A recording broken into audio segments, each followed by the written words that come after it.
Ora, sejam, pois, bem-vindos a este terceiro painel, terceira conferência cabo-verdiana de Filosofia, Literatura e Educação, em que a Faculdade de Ciências Sociais, Humanas e Artes, curso de Filosofia da Universidade de Cabo Verde, o Movimento Internacional Lusófono, o Camões Centro de Língua Portuguesa na cidade da Praia e o Instituto de Filosofia da Universidade do Porto organizam esta, como nós dissemos, a terceira Conferência Cabo-Verdiana de Filosofia, Literatura e Educação sob o lema Trocas Narrativas e Experiência de Leitura Plural, ser realizada neste dia, de 15 de outubro de 2020, neste formato online, na Universidade, ou a partir da Universidade de Cabo Verde.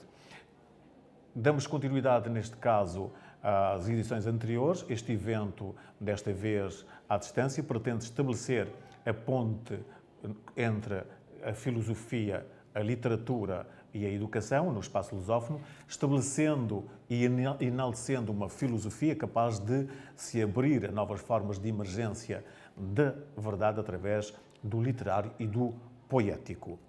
Neste sentido, cabe ao saber filosófico dialogar com estas formas de criação artística que, com efeito, são instâncias de formação humana, maiormente na contemporaneidade, onde cada vez mais se robustece a tendência para reduzir a experiência da verdade ao paradigma técnico ou tecnocientífico, que isoladamente não consegue dar conta da complexidade que envolve o ser humano. Estarão reunidos durante estes painéis todos, como já devem ter notado, escritores, investigadores, professores, estudantes, artistas, curiosos, dando espaço à participação ativa de vários públicos que, doravante, poderão ver na literatura e também na filosofia autênticas formas de educar a humanidade pela sensibilidade estética e também ética.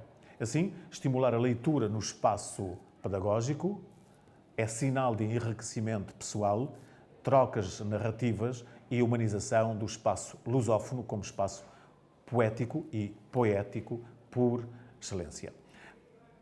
Este painel 3 terá a nossa moderação. Teremos 4 preletores: Lúcia Weiss, da Universidade Livre de Berlim, Naduska Palmeira, da Rede CAPES Brasília e Universidade de Cabo Verde, Sofia Santos, de Camões Instituto e a Universidade de Cabo Verde, e Larino da Luz, da Universidade Nova de Lisboa. Passamos a apresentar a primeira preletora, Lúcia Weiss. Pequena nota biográfica: é investigadora e pós-doutoranda na área das literaturas comparadas. Concluiu o doutoramento na Faculdade de Filosofia Romântica na Universidade Livre de Berlim em setembro de 2019. A sua tese sobre a representação da violência pós-colonial na escrita de Boubacar Boris Diop, do Senegal, e de Mia Couto, que está em Moçambique, vai ser publicado como livro com a editoria de Gruyter a início do ano que vem, em 2021, editada pelo professor Otmar Et, e desde 2010 Lúcia Weiss trabalha paralelamente como jornalista em Berlim, com foco principal nos assuntos do continente africano e das políticas de migração. Tem produzido reportagens entre outros países, desde o Senegal, Moçambique, Portugal e Itália. Atualmente é redatora de notícias na rádio e televisão pública alemã. Lúcia Weiss tem um mestrado em Filosofias Românicas, Universidade Livre de Berlim, e um bacharelato em Literatura Italiana e Economia, Universidade de Hamburgo. Quanto ao resumo, as poesias ou poetisas Ana Paula Tavares, de Angola, e Conceição Lima, de Santo Tomé, são entre as mais conhecidas do mundo literário lusófono contemporâneo.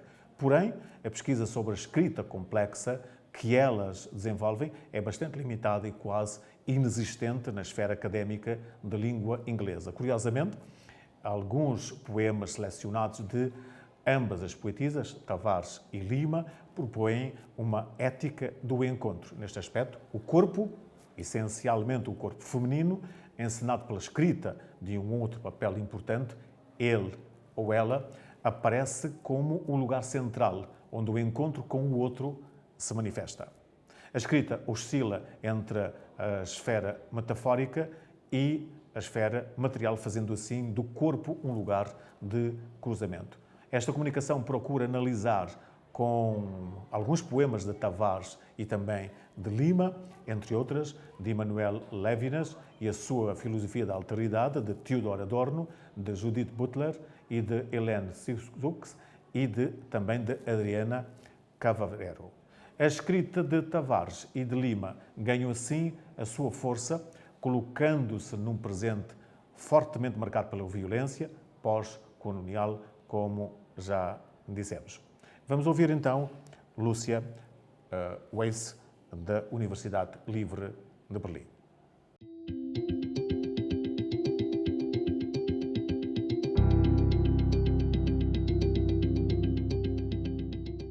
Bom dia aos participantes desta terceira Conferência Cabo-Verdiana de Filosofia, Literatura e Educação.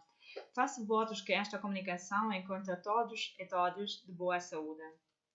Antes de tudo, queria agradecer à equipe da organização que investiu tão muita energia positiva para realizar este evento, de modo a que se conseguisse continuar o debate e a troca de ideias neste período de pandemia. Os meus agradecimentos especiais vão ao presidente da comissão organizadora, o professor Elta Carlos, da Universidade de Cabo Verde, pelo convite. Fico muito feliz em poder fazer parte deste evento. A minha comunicação tem como título Reflexões sobre uma filosofia do encontro, na escrita de Conceição Lima e da Ana Paula Tavares. Então, eu queria falar sobre estas poetisas, Ana Paula Tavares, do Angola, e Conceição Lima, de São Tomé, que são entre as mais conhecidas do mundo literário lusófono contemporâneo. As minhas reflexões partem de uma observação. Curiosamente, na obra de ambas as poetisas, o sujeito feminino e o seu corpo têm um papel importante. Ela, ou ela, aparece como o lugar central, onde o encontro com o outro se manifesta. A escrita oscila entre a esfera metafórica e a esfera material, fazendo assim do corpo o lugar do cruzamento. Esta comunicação procura apresentar uma breve leitura exemplar de um poema de Tavares e de um outro de Lima, visando analisar como os textos escrevem o corpo, evidenciando os recursos retóricos e as estratégias de representação utilizados. O pensamento que se instituía a partir do fazer literário tem eco com as ideias de Emmanuel Levinas e a sua filosofia da alteridade. Assim, podemos dizer que alguns poemas selecionados de Tavares e de Lima propõem uma ética do encontro. Começo agora com a obra de Ana Paula Tavares, que nasceu em 1952 na província Huila, no sudoeste de Angola. Tavares é professora de História e escreveu os seus primeiros poemas depois da independência do seu país em 1975. E desde os primeiros poemas encontramos um eu lírico feminino, um facto que na crítica foi explorado em muitas ocasiões. No poema A Abóbora Menina, na primeira coletânea Ritos de Passagem, o texto joga com a metáfora da planta para descrever o ciclo da fertilidade e a potencial maternidade. Ligar o ser feminino à natureza é uma estratégia retórica que marca toda a obra lírica de Ana Paula Tavares. É especialmente visível na segunda obra, O Lago da Lua, publicada em 1999, o que vemos, por exemplo, no homónimo poema, onde o eu lírico feminino se junta ao lago para misturar água com o seu sangue menstrual. Na poesia da negritude e na poesia em torno das independências, como na poesia dos tempos do socialismo, o motivo da mulher como metáfora do continente africano, ou então como Mãe África, é recorrente. Na obra de Ana Paula Tavares, não temos a presença de uma continuação desta imagem clichê da mulher, em qualquer contexto africano. Não encontramos um olhar romântico ou simplista sobre a mulher. Ao contrário, vemos a mulher nos seus papéis de mãe e de mulher numa sociedade dominada pelos homens. Como dizem estes versos de um poema sem título, que é estruturado como uma canção que foi publicado na quarta coletânea Esvotos. Cito: Se não consegues descansar, és escrava. Mandam-te a lenha, mandam-te a água, mandam-te aos frutos. Fim da citação. Em muitas ocasiões, a escrita de Tavares focaliza a intimidade sexual da mulher, como no poema A Curva do Rio, na terceira coletânea Dizes-me coisas amargas como os frutos. Aí, o eu lírico feminino volta-se ao amado, lamenta o seu desejo agora já descuidado para ela. Cito do poema: Bate a canoa, rasga a rede. Tens sede de outros rios, olhos de peixes que não conheço, e dedos que sentem em mim a pele arrepiada do outro tempo. Sou a esperança cansada da vida que bebes devagar no corpo que era meu. Fim da citação. Observamos que o eu lírico se volta num potencial diálogo ao amado. Isso encontramos em outros poemas, como em Esvoto, que lemos agora. Cito o poema completo. Esvoto. No meu altar de pedra há de um fogo antigo. Estão dispostas por ordem as oferendas. Neste altar sagrado, o que disponho não é vinho, nem pão, nem flores raras do deserto. Neste altar, o que está exposto é meu corpo de rapariga tatuado. Neste altar de paus e pedras, que aqui vês, vale como oferenda meu corpo de tácula, meu melhor penteado de miçangas. Fim da citação. Na segunda das 3 estrofes com versos livres, o eu lírico identifica-se como rapariga. Ao fim, volta-se a um espectador e diz: Neste altar de paus e pedras, que aqui vês. Isso evoca o título do poema, Esvoto. Trata-se de uma referência à cultura religiosa católica, que é uma das características da obra de Tavares.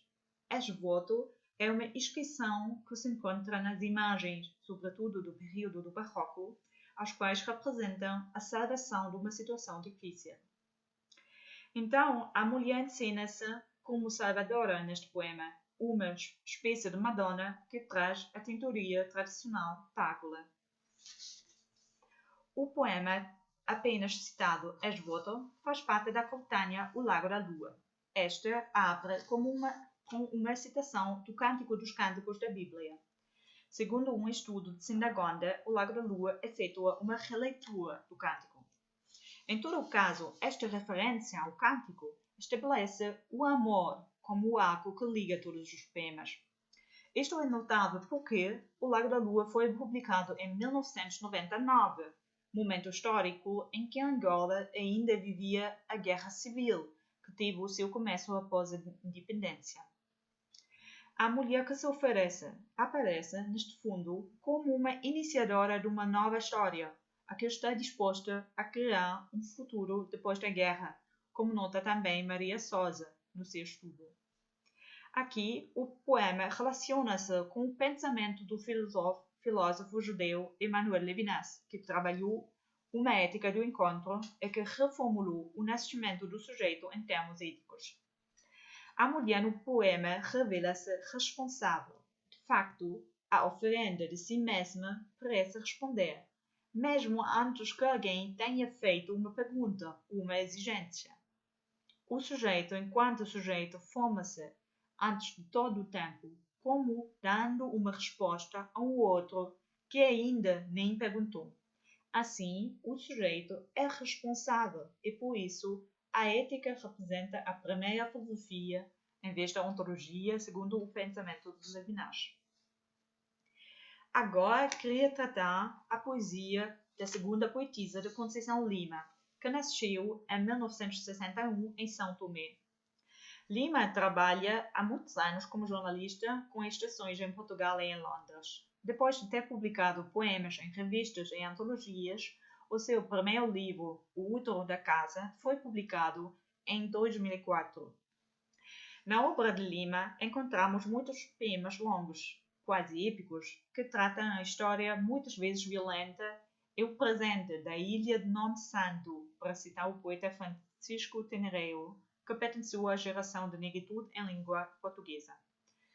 No poema Afro-Insularidade de Conceição Lima, o eu lírico que está na ilha reflete sobre a tal São Tomé como lugar de cruzamento, fortemente marcado pela exploração dos portugueses desta sua descoberta. Menciona o sequestro de crianças judaicas no século XV, o transporte de prisioneiros escravos para a ilha e a opressão econômica, sociopolítica e religiosa pela Igreja Católica. Os portugueses apontaram, e cito o poema, cargas sem sonhos nem risos, porque toda a ilha era um ponto e uma estrada sem regresso. Todas as mãos eram negras, forquilhas e enxadas. Fim da citação. O cruzamento é perceptível na topografia com arrogantes estátuas, como diz o poema, é perceptível na cozinha, nas danças e na língua, o que o poema evidencia utilizando várias expressões do forró crioulo e do lunguia crioulo. Ao contrário da obra de Ana Paula Tavares, na qual encontramos muitas vezes um eu lírico que se diz explicitamente mulher, na poesia de Conceição Lima é algo raro. Por isso, é significativo que o seu primeiro poema apresenta uma voz claramente feminina. Assim, uma persona autobiográfica entra à obra de Lima, como diz Russell Hamilton num ensaio sobre a poesia. Segundo Hamilton, esta voz é marcante, sobretudo na segunda coletânea de Lima, nas explorações do passado da família da autora. Lemos agora o poema Mátria. Cito, Mátria. Quero-me desperta, se ao útero da casa retorno, para tactear a diurna penumbra das paredes, na pele dos dedos reviver a maciez dos dias subterrâneos, os momentos idos.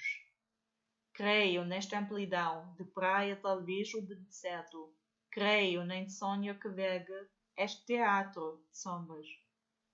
E se me interrogo, é para te explicar, riacho de dor que escata de fúria, pois a chuva demora e o obó entristece ao meio-dia. Não lastimo a morte dos embondeiros, a praça viúva de chideiros e risonhos dedos.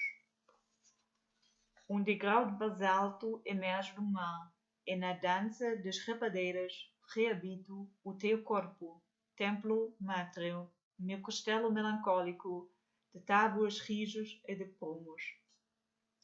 Fim da citação. O tom do poema parece nostálgico. O eu lírico quer voltar ao templo mátrio, meu castelo melancólico. A relação maternal, que aqui desenha a relação do eu lírico com o espaço concreto, com a presença de embondeiros, do mar e da praça, é uma experiência especial, segundo o filósofo Levinas.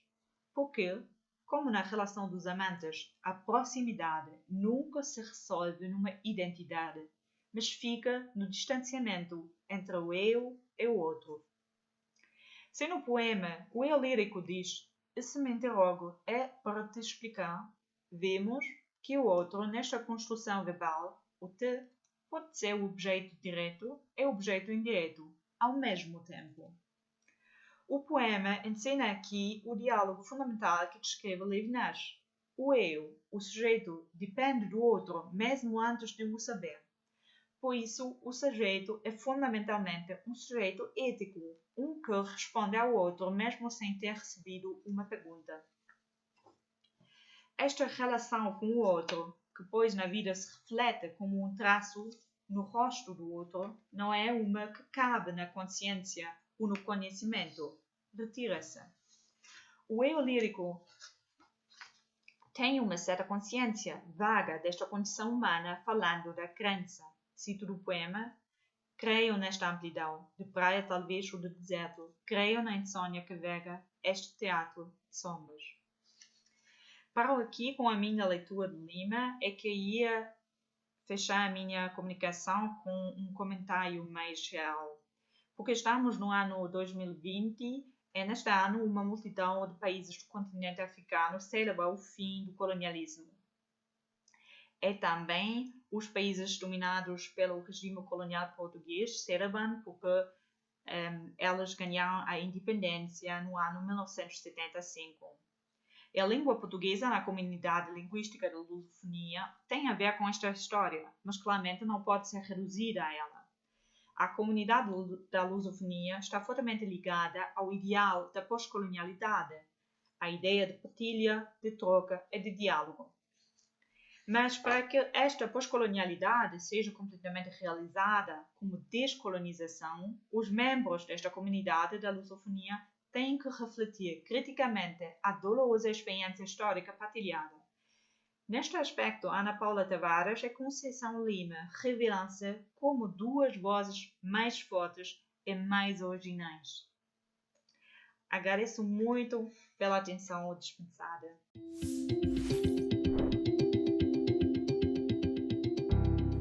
Lúcia Weiss, da Universidade Livre de Berlim, os nossos agradecimentos através do tema Reflexões sobre uma filosofia do encontro na escrita de Conceição Lima e de Ana Paula Tavares.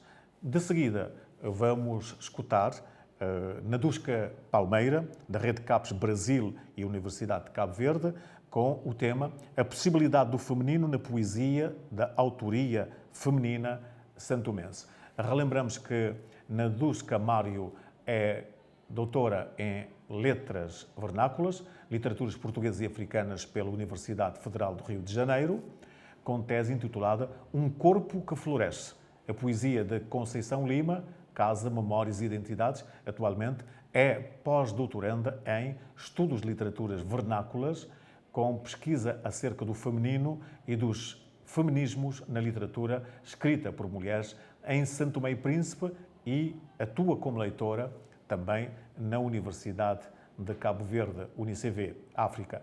Fez a sua licenciatura em Letras pela Universidade Federal de Juiz de Fora, mestrado em Letras pela Pontifícia Universidade Católica do Rio de Janeiro, foi leitora do Instituto Superior Politécnico de São Tomé e Príncipe, atual Universidade de São Tomé e Príncipe, participou de diversos seminários literários e multidisciplinares, nacionais e internacionais, apresentando estudos sobre a literatura e a cultura santomense. Quanto ao resumo da possibilidade do feminino na poesia da autoria feminina santomense, de Nadusca Palmeira, dizemos que este ensaio pretende aprofundar a leitura das poesias de Alda Espírito Santo e Conceição Lima, mulheres santomenses, propondo e desdobrando pela arte os modos da linguagem poética feminina nos períodos colonial e pós-colonial, observando, para tanto, as possibilidades de fala de poetas que trataram das questões que envolveram o país durante a permanência de Portugal como colonizador e após a independência em 1975, a fim de lançar novos, mas não definitivos, olhares à discussão proposta nos casos dos poetas ou das poetas Alda Espírito Santo e Conceição Lima. Ela buscará em suas poesias as vozes que se reerguem da sua própria terra natal, o que fortalece a palavra como necessário instrumento legítimo de luta. Vamos escutar agora Nadusca Palmeira.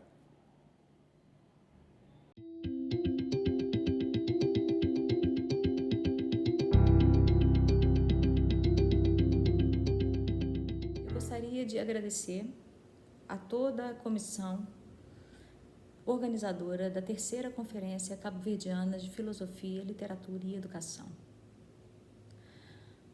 Além de agradecer, também gostaria de advertir que a minha fala está aqui escrita para que eu possa ter uma baliza sobre o tempo de exposição, esse Cronos que tantas vezes age a nosso desfavor como pesquisadores.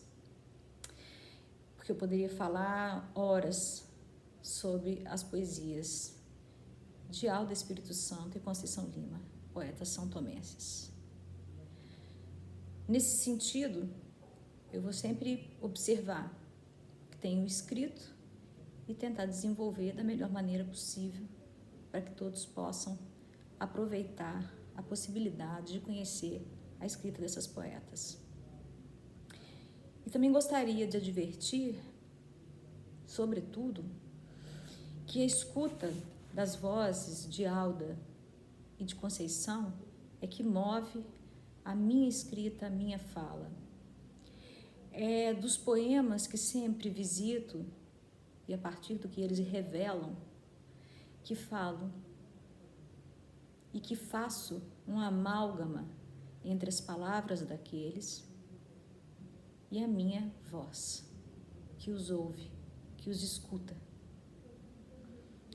Tem-se, pois, que não falo de verdades absolutas, mas de inquietações individuais que hão de me perseguir por todo o processo de pesquisa e por toda a vida em que eu estiver trabalhando com a palavra arte, com a poesia.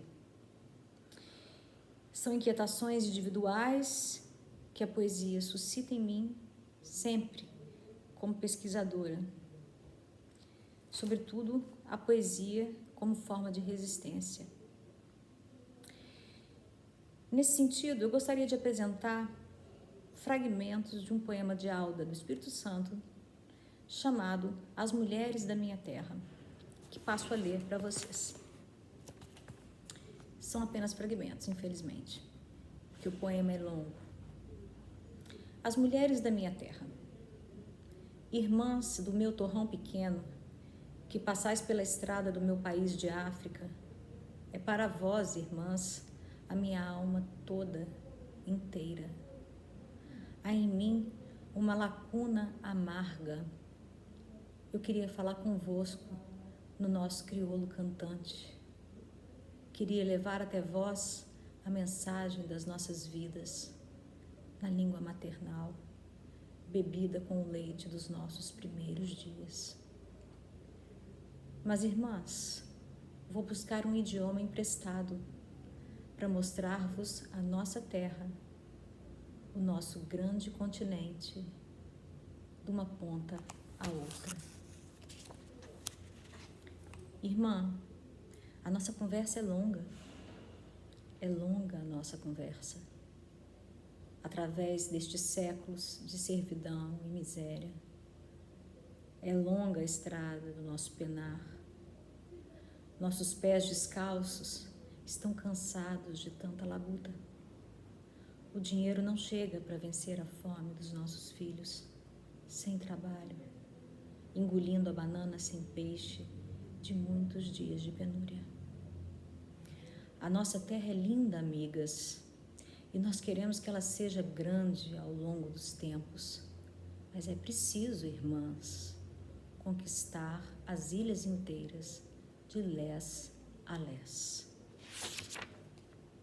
Mas é preciso conhecer a razão das nossas secretas angústias, procurar vencer, irmãs, a fúria do rio em dias de tornado, saber a razão, encontrar a razão de tudo.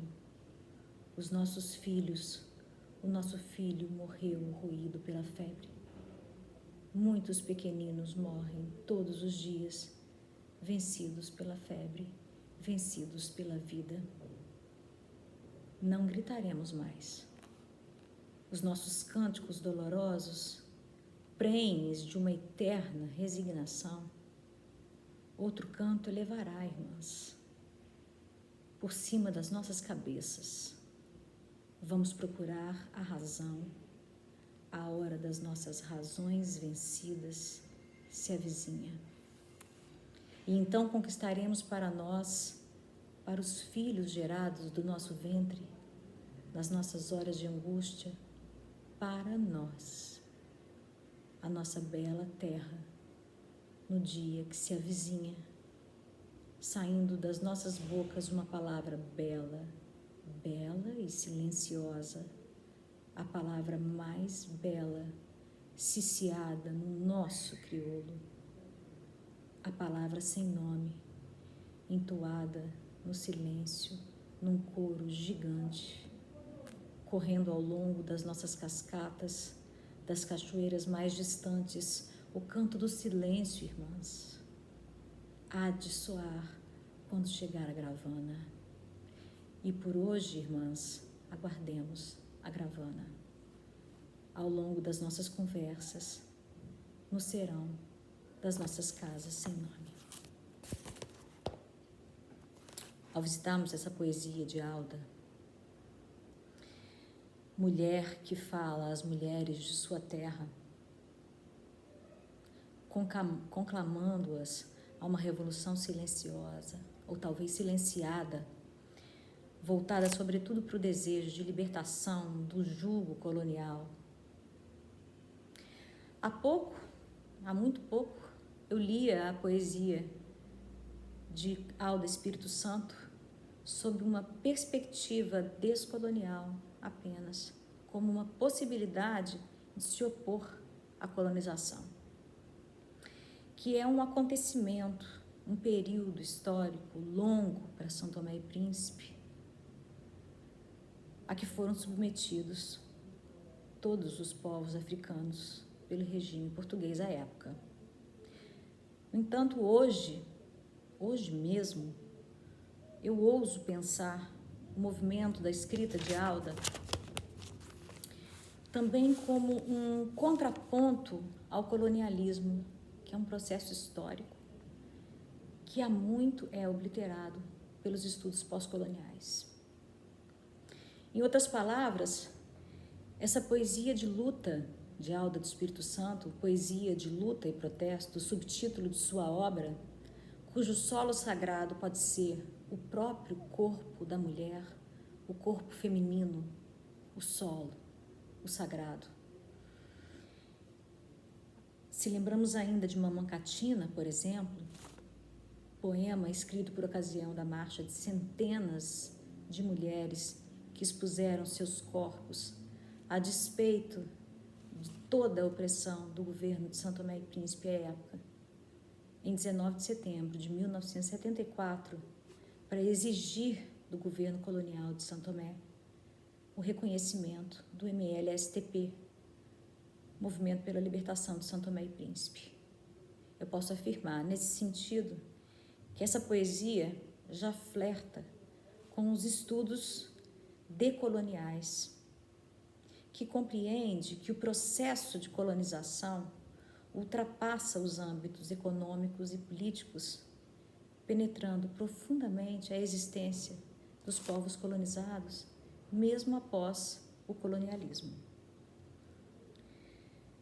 O que se contrapõe ainda de forma difusa naquela poesia de Alda, a colonialidade. E eu digo de forma difusa, por causa do tempo, do momento em que essa poesia foi possível, foi escrita, foi dita. É Nosso Solo Sagrado da Terra foi publicado em 1978, mas nós sabemos que há poesias ali que foram escritas antes, muito antes de 1978, mas só teve a sua publicação nesse ano. Como sabemos, grande parte da escrita dos períodos coloniais em todos os países de colonização portuguesa estão voltadas, sobretudo, para um desejo de libertação, que é um desejo que perpassa a obra de Alda do Espírito Santo, latente, explorado à exaustão, repetido à exaustão, liberdade, o desejo de liberdade. A quebra com as amarras coloniais será permeada por lutas historicamente obliteradas pelo colonizador. Talvez até hoje. Basta que observemos que a obra é nosso solo sagrado da terra, repito. Nessa obra, o desejo de liberdade, como eu já disse, repetido, a exaustão de várias formas, incluindo várias metáforas, quanto à revelação pela palavra de um silenciamento brutalmente imposto, além de um apagamento identitário, como é o caso da língua, mencionado no poema de Alda. De qualquer forma, o que importa é ressaltar aqui a ousadia de uma mulher que fala ao seu povo, que fala às mulheres do seu povo, convocando a luta e a quebra desse silenciamento imposto. E é nessa seara deixada por Alda, cultivada por Alda, que nasce ou renasce, talvez, do útero de sua mátria, a poesia de Conceição Lima. Que passo a ler agora a herança, que compõe o útero da casa. Primeira obra da autora, publicada em 2004, com poemas compilados já de escritas esparsas. A herança. Sei que buscas ainda o secreto fulgor dos dias anunciados. Nada do que te recusam devora em ti a memória dos passos calcinados. É tua casa este exílio, este assombro, esta ira.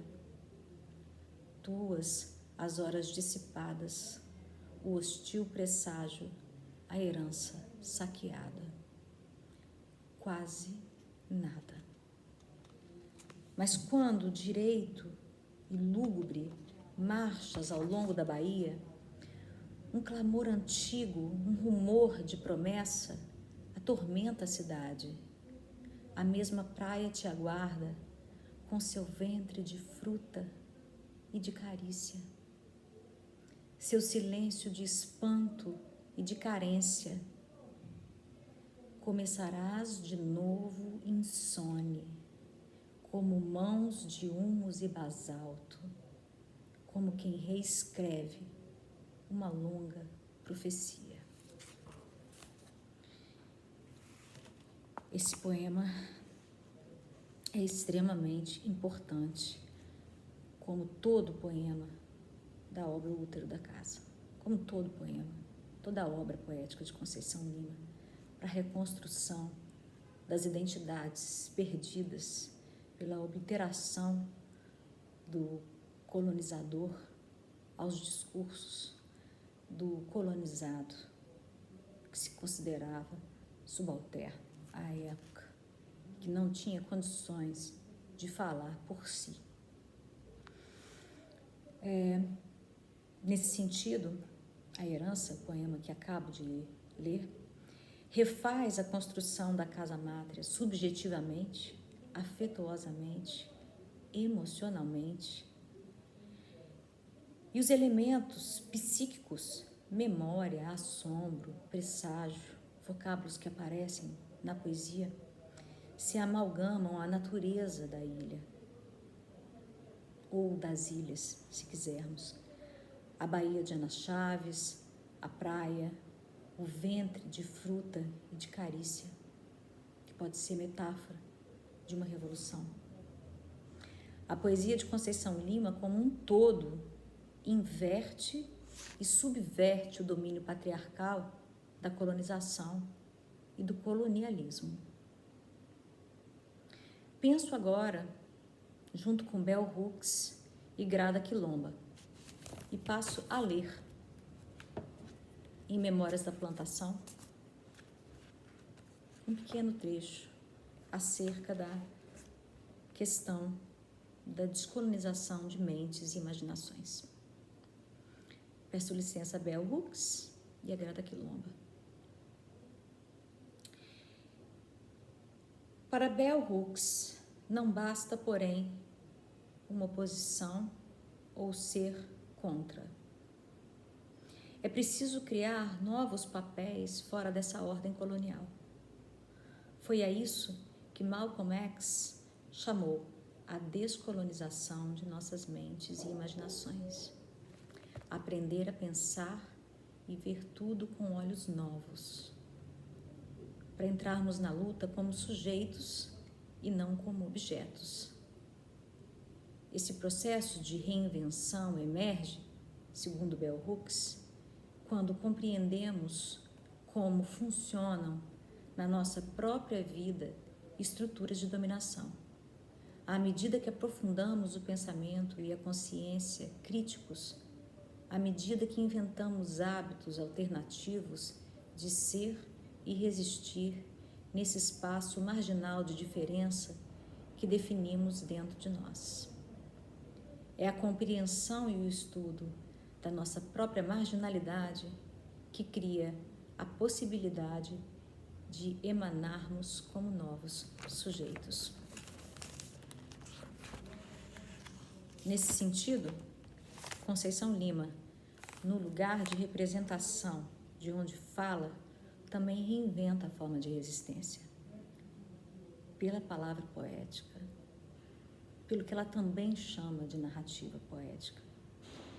E inaugura, ouso sempre dizer e afirmar isso, uma arte em São Tomé e Príncipe que privilegia o trabalho com a palavra, sua matéria-prima, sem, contudo, abandonar o tom feminino, expresso em suas escolhas lexicais, por exemplo. Nós temos uma obra chamada O Útero da Casa. O tom incisivo da reconstrução radical do ser, do poder, do saber, a construção de uma mátria exata, os apagamentos desvelados da história eurocentrada. Para falar sobre essa história eurocentrada, passo a leitura breve de um poema também, bastante breve, da obra O Útero da Casa, que se chama Proposta. Apaguem os canaviais, os cacauzais, os cafezais. Rasurem as roças e a usura de seus inventores. Extirpem a paisagem de verde da dor de sua íris. E eu vos darei uma narrativa obliterada, uma esparsa nomenclatura sedenta de heróis. Se voltarmos, então, à proposta, poema que acabo de ler, de falar, aqui está a história legitimada pelo pensamento branco eurocêntrico, o apagamento. E, como um golpe de katana, a palavra, tão exata quanto a recriação da mátria, eu vos darei uma narrativa obliterada, uma esparsa nomenclatura sedenta de heróis. O ser rasurado, heideggeriano, não encontra mais eco na opressão. Agora, ele pertence à ordem de uma presença desestruturadora do status quo. Uma subversão, uma revolução feminina sem retorno. Revolução na voz da mulher e nos modos de pensar até então. Muito obrigada.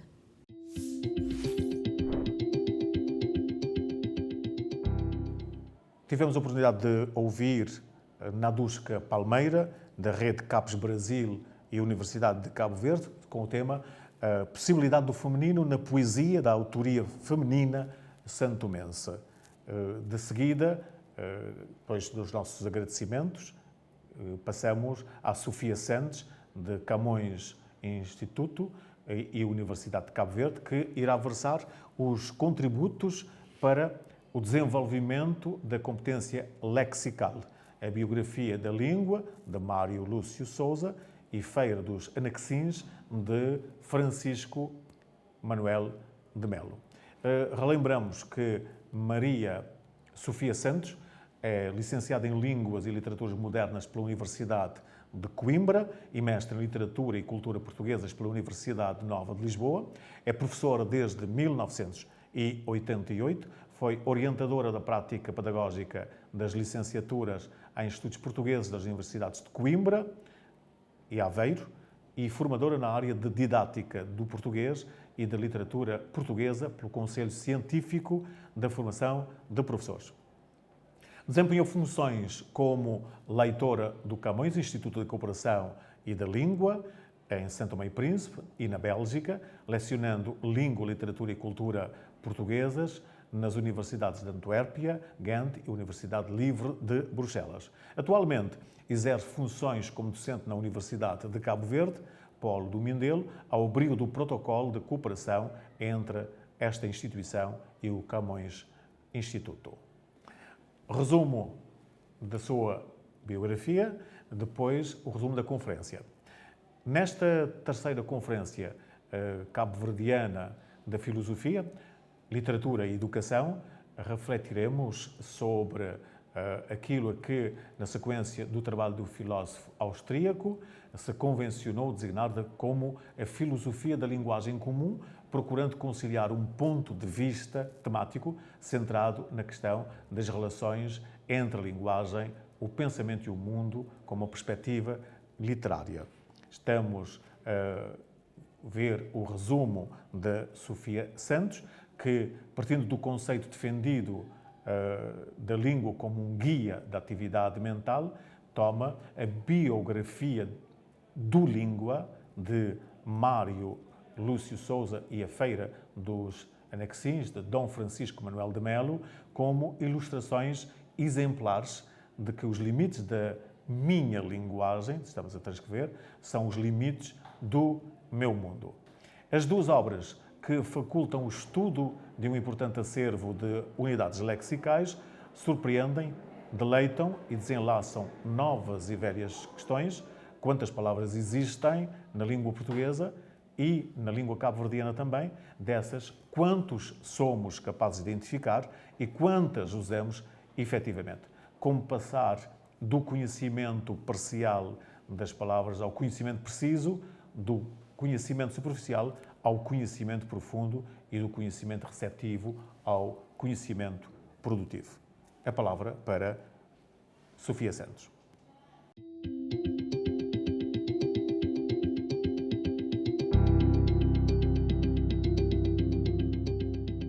Cumpre-me, em primeiro lugar, felicitar os organizadores desta terceira Conferência Cabo-Verdiana de Filosofia, Literatura e Educação e agradecer pela oportunidade desta minha comunicação, desta minha participação. A minha reflexão parte da sequência do trabalho do filósofo austríaco, naturalizado britânico, Wittgenstein, que nascido em 1899, falecido em 1951, que se convencionou designar como a filosofia da linguagem comum, procurando conciliar um ponto de vista temático, centrado na questão das relações entre a linguagem, o pensamento e o mundo, com uma perspectiva literária. Pretendia, como dizia, partir nesta comunicação do Tratado Lógico-Filosófico de Wittgenstein para partilhar uma experiência de leitura de duas obras, a biografia do Língua, de Mário Lúcio Souza, e a Feira dos Anaxins, de Dom Francisco Manuel de Melo. Perguntar-se-ão o que leva um filósofo a interessar-se pelo estudo da linguagem, ou em que medida é que o estudo da linguagem feito por um filósofo será diferente do trabalho realizado por um linguista. Embora consciente da agenda de investigação sobre a filosofia da linguagem mais recente, pretendemos, como dizia neste trabalho, retomar o texto publicado pelo autor em 1922. Wittgenstein desenvolve nesta obra uma reflexão sobre a linguagem e os seus limites expressivos, uma teoria segundo a qual a linguagem, embora capaz de descrever os factos do mundo, se revela essencialmente inadequada para lidar com a face metafísica da realidade. Nesta teoria referencial do significado, ou teoria pictórica, da relação entre a linguagem e o mundo, a essência da linguagem está na descrição dos factos do mundo. Trata-se de uma concepção figurativa da linguagem, ou seja, de uma tentativa de fixação dos limites daquilo que pode ser pensado através de uma delimitação do que pode ser dito por meio da linguagem. Dito de outro modo, defendo a ideia de que os limites da minha linguagem são os limites do meu mundo. Na obra Investigações Filosóficas, publicada postumamente em 1953, o filósofo reflete sobre o uso que fazemos das palavras para constatar que os problemas da filosofia tradicional constituem, afinal, falsos problemas originados da má compreensão do uso cotidiano das palavras. Se estas duas obras formulam diferentes concepções ou representam antes uma unidade profunda no pensamento de Wittgenstein, não constitui o objeto desta comunicação. As ideias defendidas pelo autor de variabilidade ou relatividade ontológica associada à linguagem, da língua como um guia da atividade mental do indivíduo, de que as línguas determinam os falantes a ver o mundo de uma determinada maneira e diferentes línguas fazem-nos ver o mundo de diferentes maneiras, traçando os limites entre o que pode ser dito e o que apenas se deixa mostrar, constituem aqui o mote para a reflexão em torno da importância do que toma a liberdade de designar pelo vocabulário comum cotidiano, que o mesmo é perguntar: como estamos a ensinar lexicologia? E o que ensinamos quando ensinamos lexicologia? Quantas palavras conhecem os nossos alunos? E dessas palavras, cujo significado somos capazes de reconhecer, quantas usamos efetivamente em situação real de comunicação? Porque a literatura nos ensina quase tudo o que há para aprender. Tomo como exemplos a biografia do Língua, de Mário Lúcio Souza, escritor cabo-verdiano nascido no Tarrafal, Ilha de Santiago, em 1964, e a Feira dos Anexins, de Dom Francisco Manuel de Melo, escritor português, nascido em Lisboa em 1608 e falecido na mesma cidade em 1666. Perguntar-se-ão a este tempo o que têm estas obras tão distanciadas geográfica e temporalmente em comum. A verdade é que, para além da invulgar excepcionalidade, têm muitas outras similitudes. O Tratados Lógico-Filosóficos foi escrito entre 1915 e 1918, na frente de batalha, durante a Primeira Guerra Mundial. O autor alistou-se como voluntário no exército austríaco em 8 de agosto de 1914, tendo sido enviado para a frente russa e posteriormente para a Itália, onde foi feito prisioneiro em 3 de novembro de 1918, poucos dias antes do armistício. A Feira dos Anexins terá sido escrita no Brasil, onde Dom Francisco Manuel de Melo viveu entre 1655 e 1658, condenado ao exílio depois de cumpridos 9 anos de prisão em consequência de uma muito contestada e pouco clara acusação de homicídio. A biografia do Língua foi inspirada na vida de um homem de rara estirpe, talvez o único que viveu o colonialismo, a abolição da escravatura, a guerra da independência, a ocupação, o capitalismo, o imperialismo e o comunismo, sucessivamente e num mesmo lugar.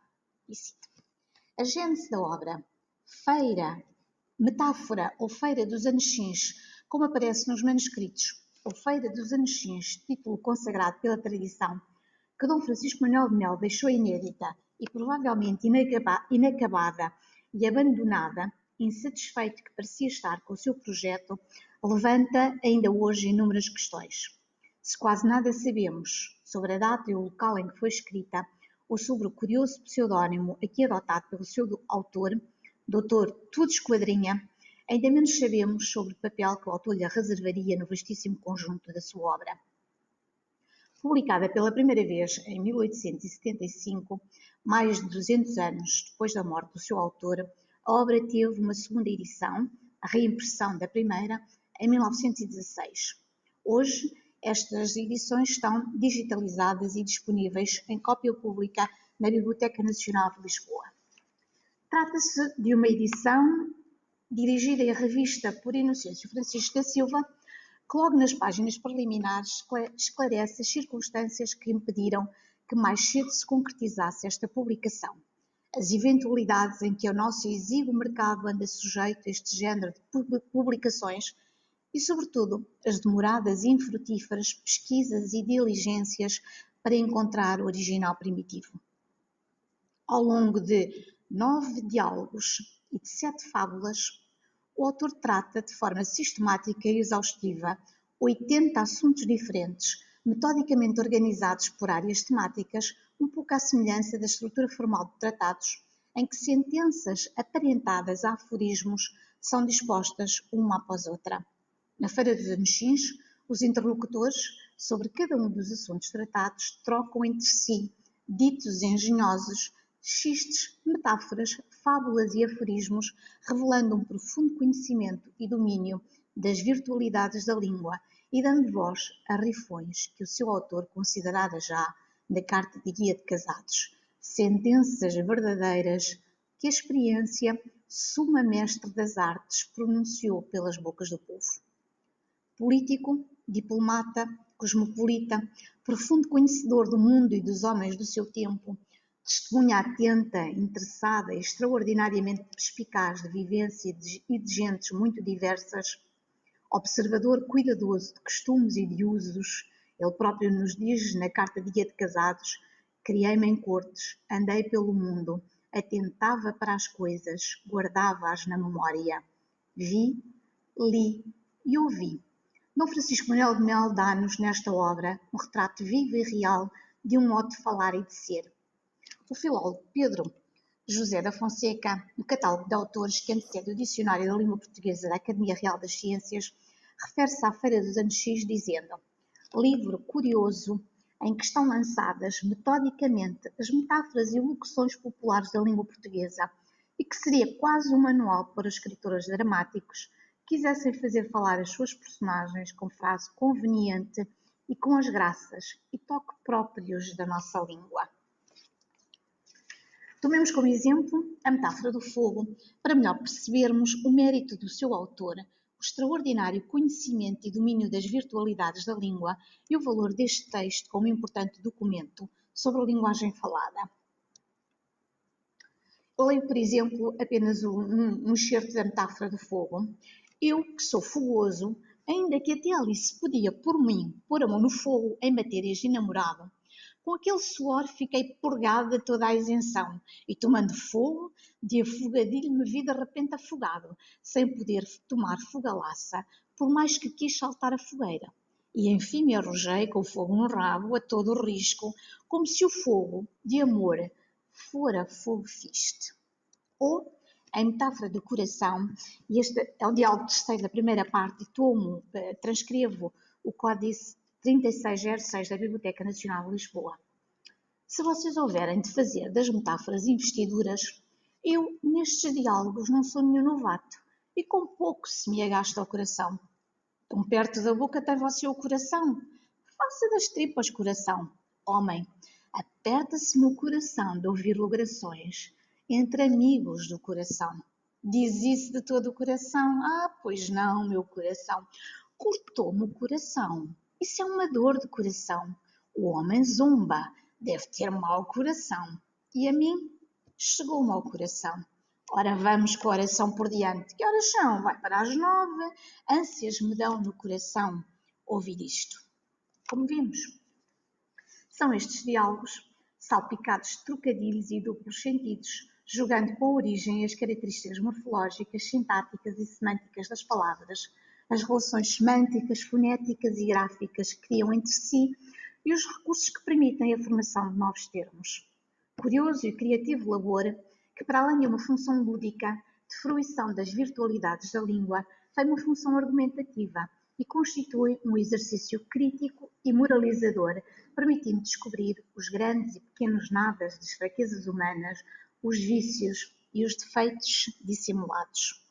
Mário Lúcio de Sousa nasceu no Tarrafal, na Ilha de Santiago, em 1964. Licenciado em Direito pela Universidade de Havana, foi deputado ao Parlamento cabo-verdiano e embaixador cultural do seu país antes de se tornar Ministro da Cultura, cargo que desempenhou de 2011 a 2016. Condecorado com a Ordem do Vulcão, ao lado de Sarajevo, foi o artista mais jovem de sempre a receber tal distinção no seu país. É autor das seguintes obras: Nascimento de um Mundo, Sobre os Signos da Luz, Para Nunca Mais Falarmos de Amor, Os 30 Dias do Homem Mais Pobre do Mundo, Vidas Paralelas, Salomão Teatro, uma coletânea, O Novíssimo Testamento, que foi Prémio Literário Carlos de Oliveira em 2010, e a biografia do Língua, publicada em 2015, e que foi Prémio Literário Miguel Torga em 2015. O narrador deste romance é um condenado à morte, a quem é concedido um último desejo. Escolhe contar uma história, mais precisamente a da vida do Língua, um escravo que falou aos 7 meses de idade e teve direito à biografia encomendada pelo rei de Portugal. E cito a contracapa. Vi-me então feliz a escrever um livro. Na pré-história, o autor apresenta as circunstâncias que o levaram a escrever esta obra e explica-nos. E cito da pré-história. Vi-me então feliz a escrever um livro em que a história fosse sobretudo a magnífica missão de contar histórias. Um enredo em que a personagem central é a própria maravilha de contar e de escutar. Talhei assim esta escrita em homenagem à simples história e a todas as pequenas histórias que fazem com que a realidade não seja inimitavelmente penosa. Contar histórias é-nos aqui apresentado desde logo como um momento de felicidade, um resgate prazeroso da dolorosa realidade para o autor, mas também para todos os que se vão juntando para ouvirem contar a história. Passo o dia a contar. Quanto mais conto, mais os militares se mostram despreocupados e felizes. Vejo que acabaram de chegar mais soldados. Cito da página 68. Vendo bem, aquilo que era suposto ser uma tragédia, pelo menos para mim, é hoje um soalheiro ato social. Aquilo que estava para ser um campo de disparos virou uma quinta de campismo. Algo que nos está a ultrapassar a todos. Mas é ainda mais do que isso. Contar histórias será um ato literalmente salvador de um condenado que, diante de um pelotão de fuzilamento, pronuncia como desejo final: quero contar uma história. E que assim viverá, enquanto a história for capaz de suster os dias, não para adiar a sua execução, mas como um ato redentor capaz de contar a verdade que não se conhece. Contar histórias, ritual tradicional, história, fortuna do céu, amém, assim começam as histórias nas ilhas, é sempre um ato libertador, emancipador e salvífico. Desempenha um formador da identidade, representa uma experiência social de interação e de integração, tem poder de evocação e acompanha o ciclo da vida, conferindo-lhe essenciais sentidos. Que noites! Lua nova, lua crescente, lua cheia, tempo de contar histórias. A tradição, às vezes, impõe conquistas. Depois da janta, vinham à rua as esteiras, os sacos, a roupa velha, saionas, bancos e uma roda de meninos. O velho chamado cavalo tinha a prerrogativa de ensinar, de contar histórias, de criar fantasia, mas também de fazer o trabalho de não deixar morrer. De não deixar morrer, dizia. Quando a lua estivesse no meio do céu, o recolher era ditado. E então começavam as noites. Que noites! De viagem à terra longe que tem gentio que come gente. De reinos com nomes intricados e reis valentes. De riquezas que enchiam grutas e grutas. De comidas faustosas regadas com vinho. De elixires que cobriam a terra toda de fragrâncias que endoideciam. E o sonho embalava a condição do homem, de menino a velho, para nunca mais, para mais um amanhecer. História dentro da história. A biografia do Língua conduzir-nos-á por uma época imediatamente anterior e posterior à abolição da escravatura, mas que poderia ser imediatamente anterior ou posterior a tantos iguais momentos de servidão, cativeiro, serventia e dependência, e por outros tantos temas históricos e presentes, as doçuras e agruras do amor, a solidão e a liberdade, as cicatrizes que sulcam o rosto dos homens, feridos de indignidade, os rituais da morte e da vida, as desigualdades que se perpetuam na prática, mesmo quando teoricamente distintas, noções de justiça e de paridade.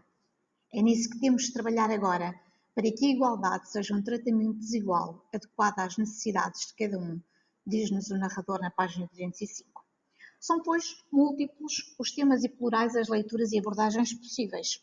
Neste momento, importa-nos conhecer mais de perto a personagem principal, o Língua. O Língua é um menino que, aos 7 meses, quando toda a gente pensou que ia cuspir o leite, disse: "Tenho uma língua." Página 22. O caso, inédito e incredível, causa surpresa geral e merece ser biografado, sobretudo por servir a causa política. É também este um aspecto importante na obra que nos poderia fazer refletir de forma criteriosa sobre questões relacionadas com bilinguismo, imposição, estatutos diferentes e diferenciadores das línguas e preconceito linguístico. O vocábulo língua, que o menino papeador ganhará oficialmente como apelido, era, contudo, mais profissão do que apelido.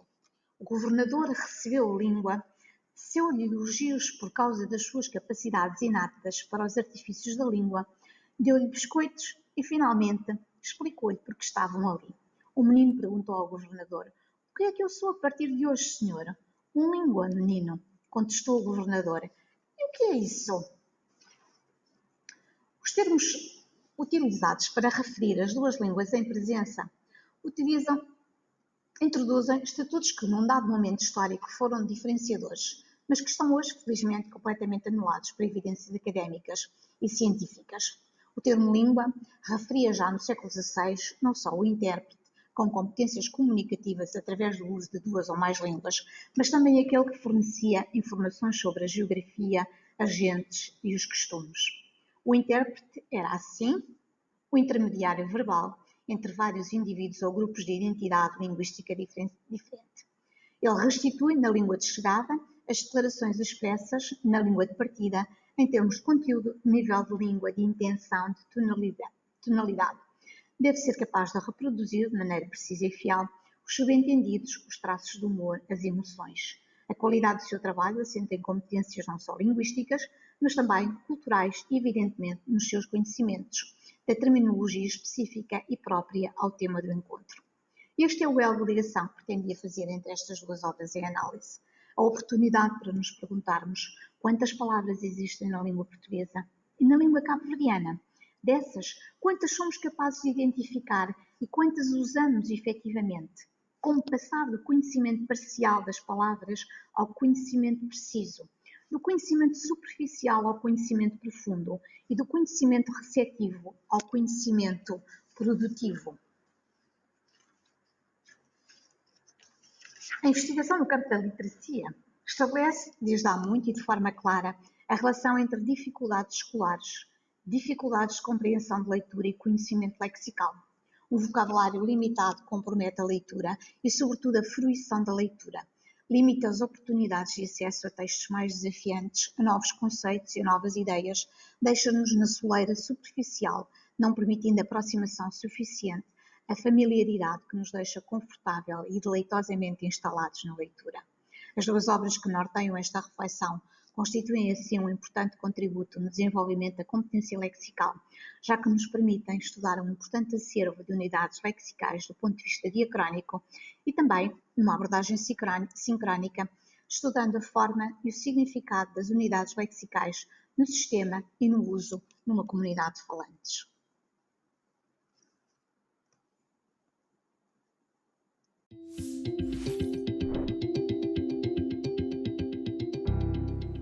Os nossos agradecimentos à Sofia Santos com o tema Contributos para o desenvolvimento da competência lexical. De seguida, Hilarino da Luz, da Universidade Nova de Lisboa, a presença do racionalismo cristão na poética de António Januário Leite. Hilarino da Luz é investigador contratado da Universidade Nova, investigador doutorado, onde também foi bolseiro de pós-doutoramento, membro do Grupo de Investigação Cultural e Literatura, da linha de investigação de estudos africanos e da história ambiental e do mar. É doutor em estudos portugueses, especialização em literaturas e culturas da língua portuguesa, mestre em estudos portugueses, especialização em estudos literários, licenciado em Línguas e Literaturas Modernas, variante Estudos Portugueses, pela Nova. Possui uma vasta experiência profissional, sobretudo como docente, no ensino público português, no setor editorial e na bibliotecnia. Além da sua participação em júris de mestrado, foi co-orientador de uma tese de doutoramento na Universidade Nova de Lisboa. O resumo diz Hilarino que pretende, com a sua comunicação, abordar a presença do racionalismo cristão na poesia de António Januário, um poeta natural do Paúl, Ilha de Santo Antão, Cabo Verde. Trata-se de um autor que, após um período áureo da sua vida, experienciou momentos de grandes infortúnios. Por essa razão, passou a abordar uma certa negatividade e o questionamento do homem como pretensiosa criatura que não passa de um nada, que podemos ler no poema Humanidade, um texto onde também encontramos o seu desencanto com o mundo. Desta feita, o autor, passou a abordar o espiritismo, uma temática resultante do dito racionalismo cristão, filosofia espiritualista codificada por Luís de Matos em 1910, ano da sua fundação no Brasil. Vamos então escutar Hilarino da Luz, da Universidade Nova de Lisboa, com o tema A presença do racionalismo cristão na poética de António Januário Leite.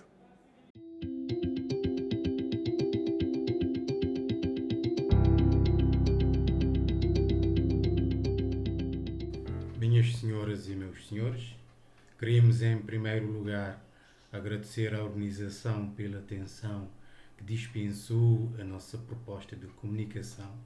É para nós uma grande honra participar na terceira Conferência Cabo-Verdiana da Filosofia, Literatura e Educação, uma iniciativa da Faculdade de Ciências Sociais, Humanas e Artes da Universidade de Cabo Verde, do Movimento Internacional Lusófono, do Instituto Camões, Centro de Língua Portuguesa na cidade da Praia, e do Instituto de Filosofia da Universidade do Porto.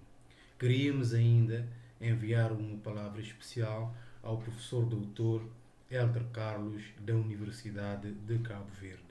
Permita-nos então que apresentemos o tema da nossa comunicação. É do conhecimento geral que António Januário Leite, mais conhecido por Januário Leite, poeta natural do Paúl, Ilha de Santo Antão, viu a sua terra natal como sendo extremosa, onde nasciam e cresciam rosas e laranjeiras quando chovia. Isso porque, por exemplo, na visão do Jorge Barbosa, um outro poeta cabo-verdiano, quando chovia, se conseguia cultivar a banana, a laranja, o acaju, a uva, a batata, o milho, base da cachupa, portanto, a cana sacarina, base do grog e do mel, o marmelo, a goiaba, entre outros géneros alimentícios. Ora, o próprio Jorge Barbosa, portanto, referido anteriormente, ao fazer uma radiografia do arquipélago do Cabo Verde no poema Ilhas, dedicado ao seu amigo Jaime de Figueiredo, também referenciou o Paúl, especialmente as suas ribeiras, como podemos comprovar na seguinte transcrição. Que ameaças pairam nas montanhas majestosas, Santo Antão, a bárbara melodia das águas nas ribeiras, Ribeira Grande, Ribeira do Paúl, Ribeira da Torre, que às vezes crescem rumorosas, caudalosas e levam árvores, pedregulhos. Essas ribeiras são identicamente abordadas na poesia do Januário Leite, decorrente do facto de ter vivido no chão da Margarida, Vila das Pombas, vivência que o permitia acompanhar o itinerário da água da chuva em direção ao mar, neste caso ao mar do Paúl. O sujeito poético tomava banho nas ribeiras e experienciava a modificação da cor das águas, Veja-se, por exemplo, o poema Meu Ribeiro.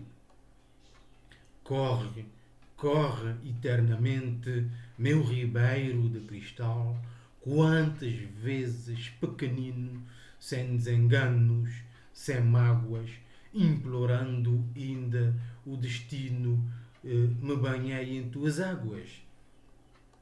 Quando a chuva te engrossava, porque vinhas cor-de-rosa. Trata-se de um excerto de um poema onde o sujeito poético nos apresenta a sua rememoração da realidade do Paúl quando chovia. Apresenta-nos, igualmente, um prefácio de uma vida que teve momentos díspares, sobretudo o sofrimento que o acompanhou desde a sua infância, condição que o expediu para uma certa letargia. Esse sentimento manifestou-se na sua vida através de configurações diferentes, sendo que não conseguiu reorientar o seu livre-arbítrio, um conceito que é visto como sendo a faculdade espiritual orientada pelo raciocínio e controlada pela vontade. Ou seja, quanto maior for o poder de raciocinar, mais fácil se torna o governo do livre-arbítrio. Livre-arbítrio quer dizer liberdade plena de ação, tanto para o bem quanto para o mal. Desta feita, o sofrimento, considerado um sentimento negativo por autores como Caruso Samel, pode ter, apesar de tudo, a função de nos despertar ou de despertar o homem para novas realidades da vida. Trata-se, pois, de um sentimento que se manifesta nas pessoas de diferentes formas físicas e morais e faz parte da vida, sendo a base da própria evolução espiritual. É por intermédio do sofrimento que as pessoas se despertam para as verdades da vida e para a necessidade de o evitar através do bom uso do seu livre-arbítrio. Não é uma qualidade ou atributo do espírito, mas um meio, uma necessidade que serve para corrigir o rumo certo da evolução espiritual. Em contraposição com esse sentimento negativo, Januário Leite cultivou o sentimento da saudade, considerado positivo pelo autor anteriormente citado, visto que remete o ser humano para recordações positivas do passado. Assim, nesta linha de pensamento, o autor considera que não se tem saudade do presente e muito menos do futuro. Tudo quanto vivemos no passado ficou registado em nossa consciência e constitui a nossa memória atual. Fatos e situações das mais diversas, boas e más ações, ali estão guardadas como se fossem fotogramas de um filme cinematográfico ou de uma fita de videocassete. Assim, diríamos que Januário Leite viveu com saudades do que foi da sua Santa Mãe e também da sua amada Helena, portanto, sua prima. Movido por vivências várias, o autor em apreço produziu dispersos e inéditos que foram publicados postumamente, havendo a destacar o poemário Poesias 1952, por ter merecido uma nota do poeta Jorge Barbosa, um dos fundadores da revista Claridade, a par de nomes como Baltasar Lopes da Silva e Manuel Lopes. Veja-se que, segundo o próprio, editado pela Associação Académica do Mindelo, foi recentemente publicado o livro Poesias do malogrado poeta cabo-verdiano Januário Leite. Creio que conseguiu, entretanto, mostrar-nos o cantor e o seu lirismo, que era o eco, afinal, desse lirismo de então. Desta feita, a saudade marcou a sua vida, ou seja, marcou a vida do Januário Leite e grande parte dos seus textos, fazendo com que a sua escrita unificasse diferentes constituintes que exprimiam a sua sensibilidade delineadora e a sua idealização da vida. Essa temática é uma constante na sua poética, uma vez que, infelizmente, passou a viver um profundo tormento interior que se transverteu num marasmo para quem o amparava e acondicionava o reflexo das suas confissões.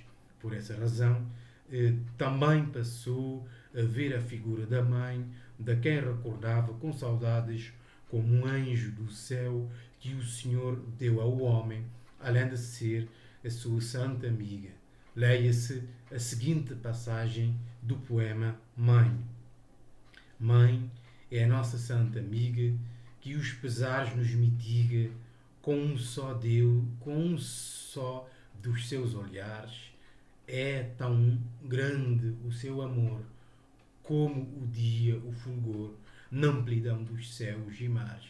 Mãe é um anjo do céu que o Senhor ao homem deu para alívio do seu mal. Mãe cria o filho nos braços e depois lhe endereça os passos na senda da ação moral. Mergulhado por vezes no sentimento derrotista, Januário Leite sentiu a necessidade de se refugiar numa concepção invisível, explicando o seu interesse para o entendimento do universo. A partir desse momento, passou a abordar o espiritismo, que mais tarde passou a ter a designação de racionalismo cristão, portanto, uma filosofia espiritualista codificada por Luís de Matos em 1910, ano da sua fundação no Brasil. Com a designação até 1940 de espiritismo racional e científico cristão, a ilha São Vicente foi a primeira ilha a receber esta filosofia e até então, ou seja, até agora, tem sido o seu principal dinamizador no arquipélago de Cabo Verde. Trata-se de uma filosofia que vê o universo como um composto de força e matéria. Nesta ótica, a força é o princípio inteligente, imaterial, ativo e transformador. A matéria é o elemento passivo e amoldável. Na filosofia racionalista cristã, o princípio inteligente é também designado frequentemente por força criadora, grande foco ou inteligência universal. Neste sentido, Januário Leite também conheceu esta filosofia, razão que o fez interessar-se pelo dito universo, no qual, segundo o próprio, entrevia o invisível que fazia da Terra um átomo, como se pode ler no poema Deus. Não crer na Igreja nem nos seus preceitos não é descrer de Deus, pelo contrário, foi sempre o são critério refratário às forças clericais e preconceitos. Acreditar na Bíblia e em tantos feitos de um ser que quase invisível, sanguinário, que se fazia ouvir de um santuário, ditado as suas leis aos seus efeitos, pois sendo a Terra um átomo, tal qual não cabe o Deus que eu penso, autor da natureza universal. Dessas reflexões resultaram momentos de dúvidas que ele ia assinalando, daí ter dito e crer mais tarde que esse Deus imenso enviasse à Terra um filho, um Deus igual, não quadra com franqueza a todo o senso. Há ainda com ele a valorização de uma certa negatividade e do questionamento do homem, essa pretensiosa criatura que não passa de um nada, como se pode ler no poema no poema Humanidade, um texto onde se nota o seu desencanto com o mundo. Lastimo o nada desta vida escura, tão cheia de ignorância e de vaidade, a vida das chamadas humanidades que por momentos ou instantes dura. Abre os teus olhos, homem, vê a fundo que és o que te cerca. Tudo é peta, és nada como nada é o teu mundo. Um grão de areia numa seara sem meta ou gota d'água sobre o mar profundo tem mais valor que a Terra, o teu planeta. Neste sentido, Januário Leite aborda também a adesão do cônego Antônio Manuel da Costa Teixeira ao dito espiritismo. O autor entende que esse cônego, antes fiel ao papado, ao descobrir que seguia uma crença errada, acabou por aderir a uma filosofia com a dimensão de uma ciência. Veja-se o poema a um ex-vassalo do papismo dedicado ao cônego Teixeira. Padre eras, como tal, vassalo do papismo, potência que viciara o credo do Messias, e vendo que era errônea a crença que seguias, convicto te abraçaste ao puro espiritismo. Mas tua causa é santa, ó Padre, por sinal, um dia triunfará, será da humanidade, ciência e religião, o credo universal. Refere-se que o cônego Antônio Manuel da Costa Teixeira, 1865-1919, igualmente natural da ilha de Santo Antão, estudou no seminário de São Nicolau com bons resultados académicos e falava várias línguas como o crioulo, o latim, o inglês e a língua francesa. Com apenas 26 anos, foi-lhe atribuído durante algum tempo a prefeitura do seminário Liceu. Em agosto de 1892, foi nomeado pároco de 2 freguesias da ilha da Boa Vista, onde viveu até dezembro de 1895. Durante esse período, ele foi considerado muito ativo como sacerdote e como educador. Para o efeito, João Vasconcelos considera que o cônego em apreço mandou construir, por exemplo, a igreja de São João e reparar a da Santa Isabel e a Capela da Conceição, obras que lhe valeram um louvor no Boletim Oficial da Província. Em 1895, fundou a Associação Escolar Esperança. Foram 7 as escolas primárias para ambos os sexos criadas na Boa Vista por iniciativa do padre Teixeira. Por se tratar de um padre que estava a fazer um excelente trabalho na Igreja Católica, Januário Leite tentou explicar a sua mudança para o espiritismo, posteriormente racionalismo cristão, como temos vindo a referir. Portanto, diríamos que o cônego Teixeira foi um homem devotado à instrução popular e, nisso, herdeiro do espírito das luzes. Foi igualmente um oficial da religião do Estado e um temperamental dado à polémica pública, segundo o dito João Vasconcelos. Nesse sentido, o poeta em estudo também o dedicou o poema Espiritismo, onde podemos ler o seguinte: brilhante como a luz, simples a verdade, consoladora como a cética esperança, ciência e religião, o Espiritismo avança a transformar o mundo e a velha humanidade. O cético monismo e a falsa cristandade zelosa está da fausta abastança, com exorcismos vãos e meios de usança, aquele na estulidez do orgulho e da vaidade. A ciência verdadeira, humilde e convencida, brada hoje, a par da fé, ao mundo refratário. É facto haver um Deus, uma alma e uma outra vida. Em suma, Januário Leite via essa filosofia como uma ciência que estava a transformar o mundo e a humanidade. Era igualmente considerada uma ciência verdadeira que, entre outros cabo-verdianos, conseguiu agregar o cônego Jacinto e também o dito poeta. Muito obrigado.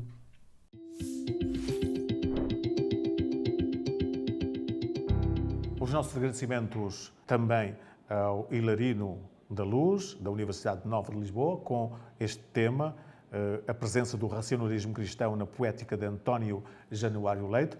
Lembramos que neste terceiro painel estiveram Lúcia Weiss, Nadusca Palmeira, Sofia Santos e Hilarino da Luz. Os nossos agradecimentos em nome da Comissão Organizadora.